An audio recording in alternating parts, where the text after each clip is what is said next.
最近几年，我发现润的话题在平台上一直有增无减，再加上现在自媒体这么发达，我经常能够看到很多的年轻人在追求牛奶与面包的同时，都选择了去远方看一看，都不再是以利益或者是赚钱为第一目标。我记得我当年2010年出国的时候是去非洲务工，然后2012年来爱尔兰留学。我当时去务工当然是为了赚钱，然后去留学也是为了拿到文凭更好的赚钱。但是现在我看到大家都非常的勇敢去，很多在南美环游啊，边赚钱边生活啊，骑自行车环游中国啊，就是很多，或者是还有房车旅行，就是各种各样。我觉得大家能够很纯粹的去为了体验生活而去游学还是旅游，不管怎么样，大家都是非常非常勇敢的。言归正传，因为呢，平台有的时候会给我推荐一些爱尔兰的投资移民的内容，我有的时候就会好奇点就去看一下。后来我就发现，真正的好像中介从把爱尔兰宣传当成一个商品，和我一个实实在在在爱尔兰生活的人所看到的角度和方面是不一样的。而且我觉得有一些中介所介绍的点呢，是会有挺大的误区的，大家可以看到后面自己去判断。所以我今天跟大家讲5个点，我觉得感觉这5个点可能我一听就觉得有一点问题。首先呢，各大平台都会宣传爱尔兰的 GDP 奇高，好像是8万美金吧。我其实现在查了一下，爱尔兰是第3名，9万4 2023年的预估，然后第1名是卢森堡，第2名是新加坡。这一点当然宣传都会说爱尔兰非常富有，其实这个 GDP 的水分非常非常高。大家知道爱尔兰的那个企业税率是12.5%，其实很多都是因为那些国际的大公司，不管是苹果、谷歌、微软，把总部设在爱尔兰，去享受这个低税率，去避免一些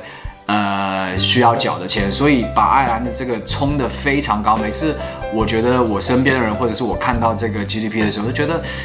好像不是特别跟我们有关系，都是水肿的数字，然后并不能代表实实在在普通的老百姓能够有一个这么高的生活水准。我觉得比较靠谱的是应该要去看爱尔兰的平均工资中位数，其实是在4万到5万美金左右，我觉得这个是比较靠谱的，所以这是第一点。第2点，我觉得有一些中介呢，不知道是不是故意混淆欧盟与生根的这个概念。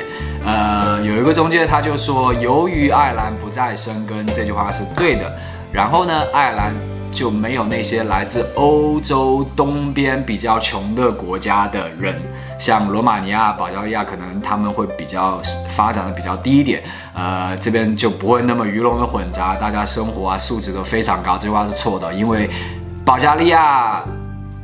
罗马尼亚还是东欧的一些国家，他们都是属于欧盟，所以他们有自由来爱尔兰生活、定居、工作、游学的权利，所以这句话完全是错的。另外一个不是讲爱尔兰，也是一个中介在提到希腊黄金签证的时候说，你拿到希腊的黄金签证是申根签证，然后你就可以自由在欧盟的27个国家生活和定居。这句话也是错的，因为你在希腊拿到的黄金签证只能在希腊生活或者是留学，看你签证是什么种类。你不能用希腊的签证去德国找工作，你不能用希腊的签证去法国找工作，是不能的。你只能用希腊签证去欧盟的国家，去生根的这些国家旅行才可以。另外一点呢，我觉得中介很多都会宣传，你来爱尔兰拿到签证以后，过了5年，你就能申请拿到护照。我觉得这个是讲法是有点太不负责任了，因为申请护照是非常漫长的一个过程。怎么讲？因为有一个中介说，假如说你小孩4年级来这边上小学，然后4年级、5年级、初1、初2、初3，5年后拿到护照，你就可以去英国无衔接的去那边上高中啊、上大学，都给他算好了。第一点，我跟大家讲，申请爱尔兰护照，我身边的人最少都等了1年以上，所以说你这个时间最好要留到1年到2年。我觉得你最少要留到2年。如果你小孩想用爱尔兰护照去英国上学的话，你应该要算好7年的时间。另外，你申请爱尔兰护照，虽然在欧洲来讲，我觉得是比较简单的，因为我知道像有一些国家都要语言考试啊，还有西班牙要一般情况下都要10年啊，还要放弃你什么原籍啊，所以说爱尔兰是相对比较简单的。但是我之前有做过一集是爱尔兰申请爱尔兰护照要听英国的那一集，大家可以去看一下那一集，去看一下有什么样的情况你是申请不到的。我跟大家讲一下，你如果在这边驾照酒后驾车被抓到，你就申请不到了，在这边乱领福利也申请不到了。所以说中介可能知道这些，但是他跟你宣传的时候会让你觉得拿到爱尔兰护照是非常简单的一个过程。其实爱尔兰拿到护照是非常简单明了，但是中间要注意的事情非常多。另外呢，我会把之前介绍申请爱尔兰护照需要注意的一些事情的那一集的链接放在下面，大家可以看一下。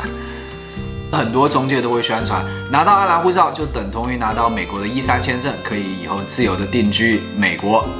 这句话呢，我当时听着我觉得有点不太对劲，然后我就自己去查一下。E3签证呢，其实美国现在只开放的公民是澳大利亚的公民，和爱尔兰是会签，但是还没有签。我还去查了这个E3签证的一些条件。假如说你现在是澳大利亚公民的话，你申请E3签证也是有条件的。它这个条件是你要有工作合同，然后你要有这个学士学位，还是要美国当地特别就是需要的那些职业，像 IT 啊、金融啊、会计啊，就是一些经理的职位，需要这些条件，而且你还需要有这些合同上要求的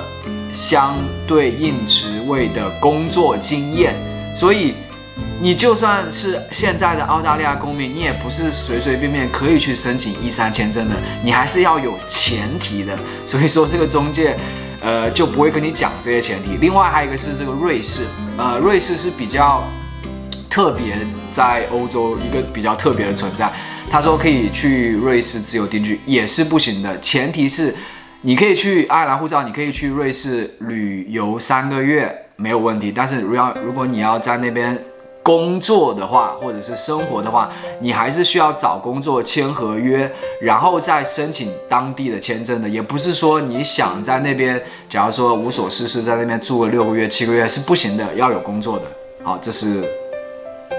我觉得会比较有误区的地方。最后呢，很多中介都会讲爱尔兰投资移民是非常靠谱的。但是其实不管是什么投资移民都是有风险的。就我身边听到的有一些故事，就是说有些人他因为选择的项目和中介不靠谱，所以在续签的时候第3年也是没有续签。所以说不是什么都是万无一失，大家我觉得尽量找到一个好的中介。最好的是如果能认识爱尔兰当地的中介最好，因为他能够非常了解的爱尔兰一些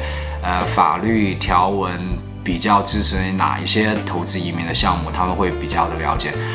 最后不管大家是40万捐赠还是100万投资移民，都是一笔不小的钱。希望大家